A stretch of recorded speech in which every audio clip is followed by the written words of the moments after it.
आप देख रहे हैं खबर प्रवाह, खबर बिना रुके सबसे पहले। ईश्वर को ईश्वर नहीं मानूंगा। मैं ब्रह्मा विष्णु और महेश को ईश्वर नहीं मानूंगा और न ही मैं उनकी पूजा करूंगा। और ना ही उनकी पूजा करूंगा। नंबर 2, मैं राम और कृष्ण को ईश्वर नहीं मानूंगा। मैं राम और कृष्ण को ईश्वर नहीं मानूंगा और न ही मैं उनकी पूजा करूंगा। और ना ही उनकी पूजा करूंगा। नंबर 3, मैं गौरी गणपति और हिंदुओं के अन्य देवी देवताओं को ईश्वर नहीं मानूंगा। मैं गौरी गणपति आदि हिंदू धर्म के किसी भी देवी देवताओं को ईश्वर नहीं मानूंगा और न ही मैं उनकी पूजा करूंगा। और ना ही उनकी पूजा करूंगा। नंबर 4, भगवान ने अवतार लिया, इस पर मेरा विश्वास नहीं है। भगवान ने अवतार लिया, इस पर मेरा विश्वास नहीं है। 5, मैं ये नहीं मानूंगा कि तथागत गौतम बुद्ध विष्णु के अवतार हैं। मैं यह कभी भी नहीं मानूंगा कि बुद्ध विष्णु के अवतार हैं। मैं इसे सरासर पागलपन और झूठा प्रचार मानता हूँ। मैं ऐसे प्रचार को पागलपन और झूठा समझता हूँ। नंबर 6, मैं श्राद्ध नहीं करूंगा। मैं श्राद्ध नहीं करूंगा और ना ही पिंडदान करूंगा। और ना ही पिंडदान करूंगा। नंबर 7, मैं बुद्ध के सिद्धांतों और शिक्षाओं का उल्लंघन करने वाले कार्य नहीं करूंगा। मैं बुद्ध धर्म के विरुद्ध कोई भी आचरण नहीं करूंगा। मैं नंबर 8, मैं ब्राह्मणों द्वारा किसी भी प्रकार का समारोह नहीं करूंगा। मैं किसी भी संस्कार को ब्राह्मणों के हाथों से नहीं करूंगा। नंबर 9, ये दे दे यार, इधर थोड़ा होता है। नंबर 9, सभी मनुष्य मात्र समान हैं, ऐसा मैं मानता हूँ। मनुष्य समान हैं, मैं ऐसा मानता हूँ। नंबर 10, मैं समानता स्थापित करने का प्रयास करूंगा। मैं समानता स्थापित करने का प्रयास करूंगा। नंबर 11, मैं बुद्ध के महान अष्टांगिक मार्ग का अनुसरण करूंगा। मैं बुद्ध के महान अष्टांगिक मार्ग का अनुसरण करूंगा।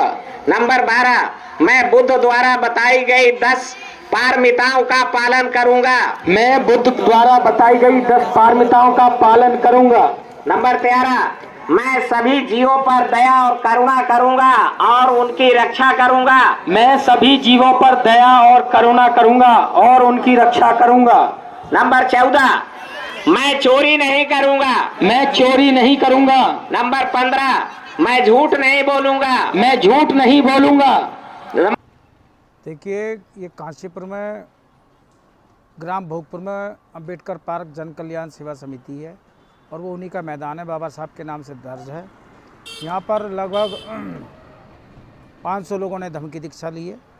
1000 के लगभग लोग आए थे, जिन्होंने बाकी लोगों ने धम्म देशना सुना और 500 लोगों ने स्वेच्छा से अपनी मर्जी से धम्म की दीक्षा ली है। उन लोगों ने लिए जिन्होंने अपने अपने जिलाधिकारियों को इस धम्म दीक्षा लेने के लिए शपथ पत्र भेज रखे हैं और अपनी स्वेच्छा से उन्होंने धम्म दीक्षा ली है।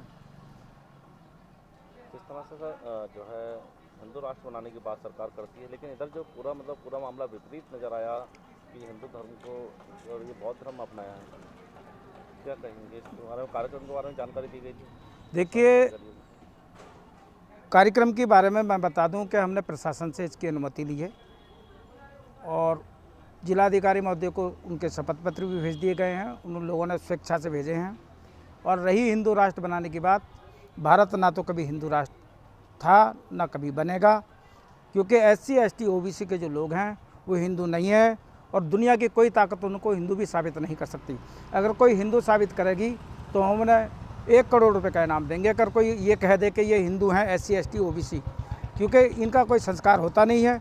जब इनका संस्कार नहीं होता तो ये हिंदू नहीं है। ब्राह्मण का संस्कार होता है, क्षत्रिय का संस्कार होता है, वैश्य का संस्कार होता है। इसी तरह से SC ST OBC का कोई संस्कार नहीं होता, इसलिए ये हिंदू नहीं है। और ये पुराने जो हैं बौद्धिस्ट हैं, और पुराने बौद्धिस्ट हैं क्योंकि हमारे बाबा साहब ने 14 अक्टूबर 1956 को धम्म की दीक्षा ली थी और हम यहाँ के मूल निवासी हैं, तो हम पुराने ज़माने के बौद्धिस्ट हैं। और फिर बाद में कुछ कारणों से हम लोग गलत फहमियों के या अशिक्षा के कारण तो अपने आप को ये हिंदू मानने लगे थे। लेकिन अब शिक्षा जैसे जैसे प्राप्त हो रही है वैसे वैसे ही हम अपना इतिहास पढ़ने के बाद और हम हिंदू नहीं हैं, बौद्धिस्ट हैं, मूल रूप से यहाँ के मूल निवासी बौद्धिस्ट हैं। शिरकत किनके द्वारा की गई और किस तरह का एक संदेश दिया गया है उनको? मुख्य अतिथि के रूप में पूर्व कैबिनेट मंत्री दद्दू प्रसाद, जो उत्तर प्रदेश सरकार में कैबिनेट मंत्री रहे, वो आए थे।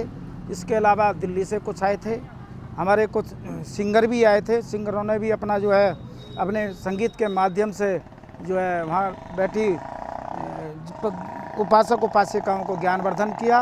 और इसके अलावा दिल्ली से भी आए थे और मुरादाबाद, रामपुर और क्या कहते हैं बरेली और अल्मोड़ा, पिथौरागढ़, नैनीताल, बागेश्वर, बहुत सारे जनपदों से यहाँ लोग उपस्थित हुए थे। हिंदू धर्म को नहीं मानने वाली बात भी की गई थी। इसके पहले दिल्ली में भी एक कार्यक्रम में जो है दिल्ली सरकार के मंत्री थे, उन्होंने भी इस तरह का बात कही थी राजेंद्र प्रसाद। देखिए जी, हिंदू धर्म की बात मानने की ये कि ये लोग जो है हमको हिंदू मानते नहीं है। अगर ये लोग हमको हिंदू मानते तो फिर मंदिर में जाने से न रोकते। अगर ये हिंदू हमको मानते तो ये मूछ रखने पे हमारे आदमी की हत्या ना करते। अगर ये हमको हिंदू मानते तो फिर सुनीता, जो सूखी डांड में जो महिला थी, उसके हाथ का बना हुआ खाना नहीं खाते। अगर ये लोग हमको हिंदू मानते तो फिर जो है हम एक साथ बैठ के खाना खा लें तो उसकी मार मार के पीट के हत्या ना कर देते। अगर हमको ये हिंदू मानते तो इंद्र मेघवाल, जिसकी हत्या इसलिए कर दी गई कि उसने घड़े को छू दिया था, ये हिंदू हमको मानते ही नहीं यार। हम हिंदू हैं नहीं और हमें कोई हिंदू साबित कर नहीं सकता। तो सर, जो बहन जी हैं मायावती जी, उन्होंने भाजपा के साथ कई बार गठबंधन किया, सरकार बनाई, उसके बारे में क्या कहेंगे? देखिए जी, वो राजनीतिक मैटर है। वो बहन जी का व्यक्तिगत मामला हो सकता है, वो पार्टी का व्यक्तिगत मामला हो सकता है। इस बारे में मुझे कुछ नहीं कहना है। पार्टी कौन किससे संगठन कर ले, ऐसे तो बीजेपी ने भी कई बार मुस्लिम लीग और दूसरी पार्टियों से समझौता किया है। तो पार्टियों के मैटर में मेरा कोई लेना देना नहीं है। सिर्फ हमारा काम है बौद्धिज्म का, सामाजिक परिवर्तन का। कहाँ के लोग थे सर, जो काशीपुर के ही थे या और भी आसपास? नहीं, काशीपुर के थे, बाजपुर के थे, किच्छा के थे, खटीमा के थे, अल्मोड़ा के थे, नैनीताल के थे, बागेश्वर के थे, बरेली के थे, मुरादाबाद के थे, रामपुर के लोग थे। आगे भी कार्यक्रम जारी रहेंगे? ये इस तरह के कार्यक्रम तो हम क्योंकि संवैधानिक हैं, बाबा साहब को मानने वाले हैं, कानून को मानने वाले लोग हैं, तो हम संविधान के अनुसार हम इस तरह के कार्यक्रमों को करते रहेंगे और विधिवत करेंगे, कानून सम्मत करेंगे, संविधान के अनुसार करेंगे।